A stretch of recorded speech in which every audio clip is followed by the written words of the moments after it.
I want to say hello to each one of you. This has been quite a year, and you've been such a part of it with us. And this whole week, all I've done is just get before the Lord and thank Him for each one of you. Thank Him for your prayers. Thank Him for how you've given. And thank Him for how you keep pressing us forward into the nations. And we keep prophesying. And I think part of it is because you keep standing and before the Lord, and His Spirit keeps pressing us on. And so I started thinking about this year. It's the year of the first. And I went back to the first Thanksgiving. And what an interesting time where they came across on the Mayflower. They were there. Many of them died because they couldn't actually leave the Mayflower. But when they left in the spring, all of a sudden there was a relationship formed. I think we have to look at our relationship. And then you had Squantos come and start teaching them. A native first people of the land that knew how to form a relationship and knew how to work the land. See, I want to remind you, there are things that God has put in each one of us that gives us all the ability to prosper. If I have one cry for you, it's that you prosper as you move through the year ahead. Prosperity is a good dynamic. It's a good word.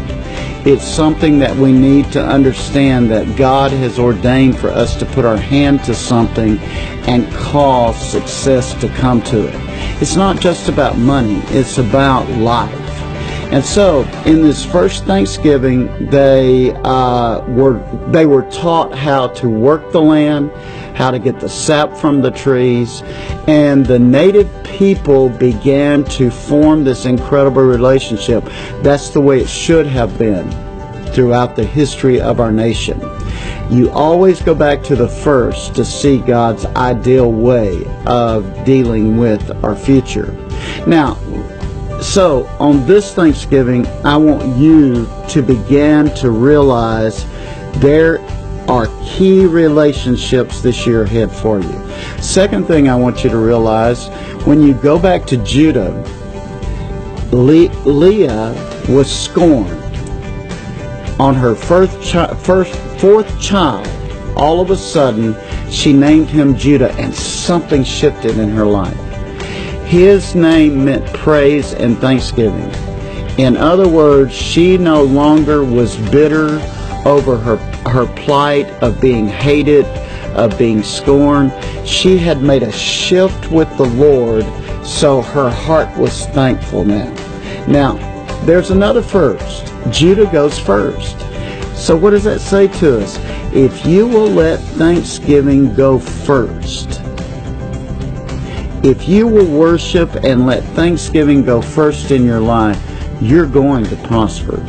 You're going to move into destiny. You're going to win the wars ahead, and you're going to enter in to everything God has for you. So on this week of Thanksgiving, I want you to think about what God is doing in your life. There's one scripture I want to leave with you, and it's linked into the book of Philippians, where the Lord is saying that we need to rejoice, we need to give thanks for everything, and all of a sudden we will have new strength to accomplish what He wishes for us to accomplish. I want to say this: you can do all things through Christ who strengthens you. So this Thanksgiving, think about how you've been connected, where you're connected. Think about your future, who you're going to connect with, and start thanking Him right now.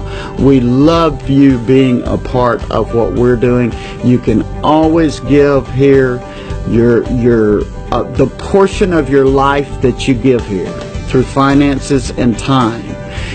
We take and we multiply.